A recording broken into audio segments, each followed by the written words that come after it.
Hey everybody, it's me, Jonathan Lahey, and on this video today, I'm gonna share with you the five things that you must know so that you can have leverage to negotiate the next steps after you've completed your home inspection. So stay tuned.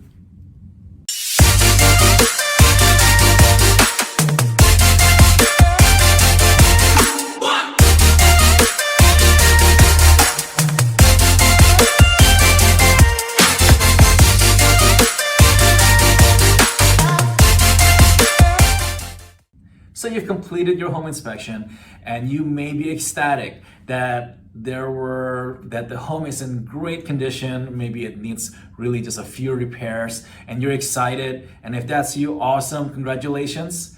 Now, some of you may be afraid. Some of you may be getting cold feet because maybe the list of the report on the inspection, it might be longer than you had expected. Some of you are ready to back out and some of you might be freaking out. Some of you need a real estate agent to vent to. Whatever your situation is, you gotta listen to this. I'll give you the five things that you need to know. Number one, to know the scope of your inspection. All right, number one, you need to know what was actually negotiated on your contract. Was it an as-is inspection?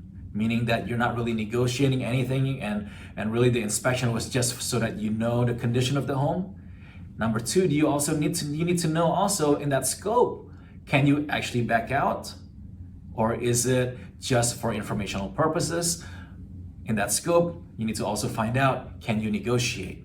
All right, now, so this video is assuming you actually have a home inspection contingency that allows you to negotiate, all right? So negotiate means you can ask the seller, the homeowner, to make repairs, or number two, you can ask the homeowner to give you credit towards closing, all right? So make repairs or to give you credit towards closing. So if that's you, right, the first thing that you need to do, once you know what the scope is of your actual contract, number two, make a list of all the things you're concerned about.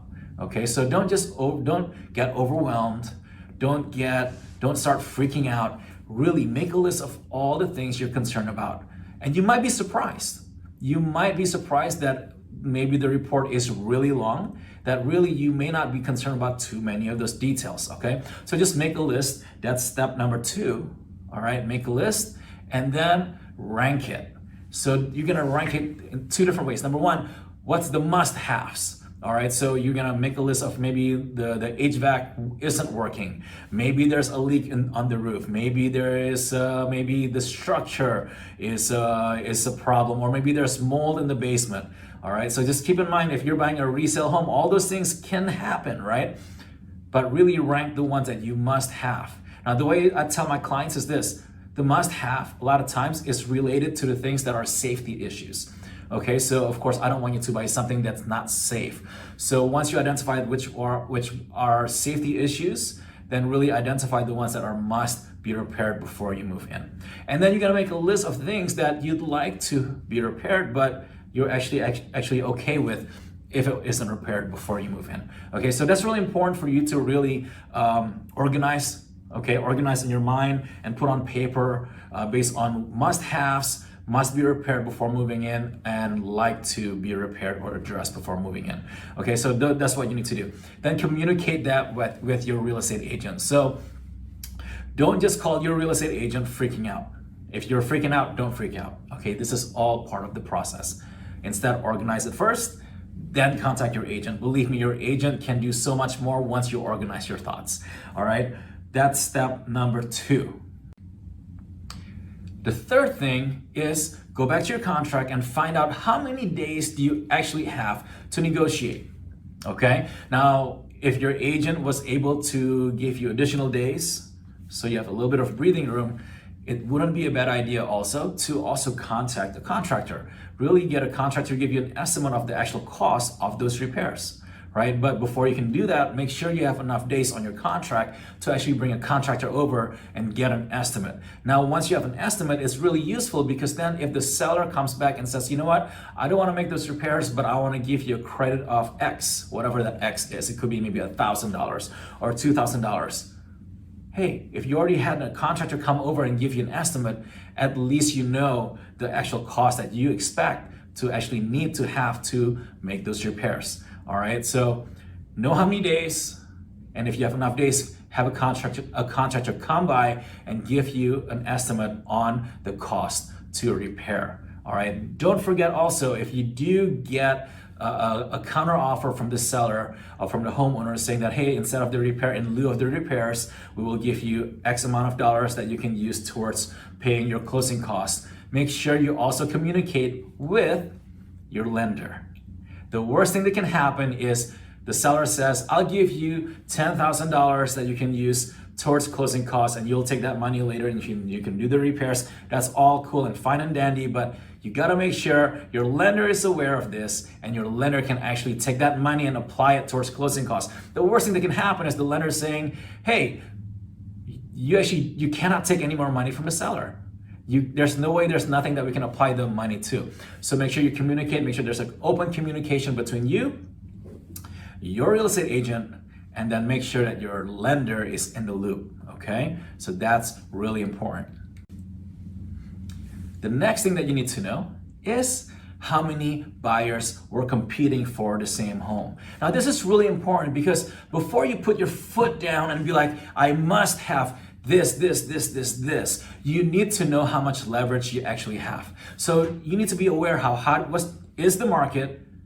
Number two, you need to be aware of, or at least have an idea, were you competing for the house against other buyers? Or were you the only offer on the table? Now, if you're the only offer on the table, guess what? Congratulations. You have a little bit more leverage than if you were one of the 10 offers that were on the table and the seller picked your offer. And here's why you don't have much leverage. Here's why this is important. So imagine that you are one of the 10 offers that the seller, that the homeowner had received, and they ultimately chose your offer.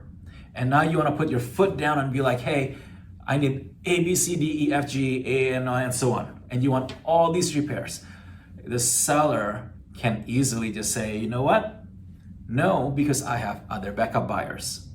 So just keep that in mind. If you're in a hot market, you may not have much leverage, but if you were the only offer on the table, and it's maybe a warm market, but there were no other competing offers, then you may be able to get a little bit more out of the sellers. Okay, so keep that in mind.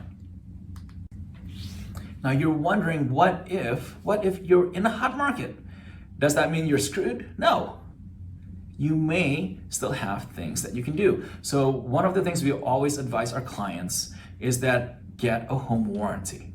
Okay, get a home warranty. So let's say that the inspection comes back with the HVAC is nearing the end of its life, the hot water heater is getting old, the appliances are getting old. So what's next? Okay, here's my suggestion. Get a home warranty. Now, if you are one of our VIP clients, you would know that already, because that's part of the first things that we tell you, is that when you work with our team, we get you the home warranty. Now, the home warranty is important because the warranty covers the appliances, the HVAC system, the hot water system, the hot water tank. It will cover the electrical. It will cover also plumbing. It will cover, depending on the home warranty company you use, it may also cover some unknown defects. All right, so get a home warranty. You may be able to get the seller to pay for it. If not, work with an agent who can get you a good deal on a home warranty. And really, that could be the one thing that you need, because if you're afraid but all those things are not broken yet, if it's not broken and it's just a warning that in the future you may have to replace all these things, well, guess what, guys? You don't have much leverage there. But get a home warranty, and the warranty will cover all those things. And just cross your fingers. Hopefully, during the warranty period, the HVAC breaks, or the hot water breaks, or the appliances breaks, and you know what happens? If they're broken, call the warranty company. They will send somebody out there to service and try to fix it. If they can't fix it, they will replace it. All right. So that could be another strategy to employ if you're in a market where it's really hot and really you don't have much leverage to negotiate for some repairs or for some credit for your home inspection. That may be the way to go, is get a home warranty. And if you need some suggestions, recommendations, let me know. I can get you hooked up. I can get you some good deals, special pricing for a really good home warranty company. All right, so hopefully this has been helpful. If you need anything, please let me know. Feel free to contact me. Comment below if you have any questions, and if there's any video ideas that you want me to cover for our next video, comment below and I'll do my best to make sure that I shoot that next video for you. Take care.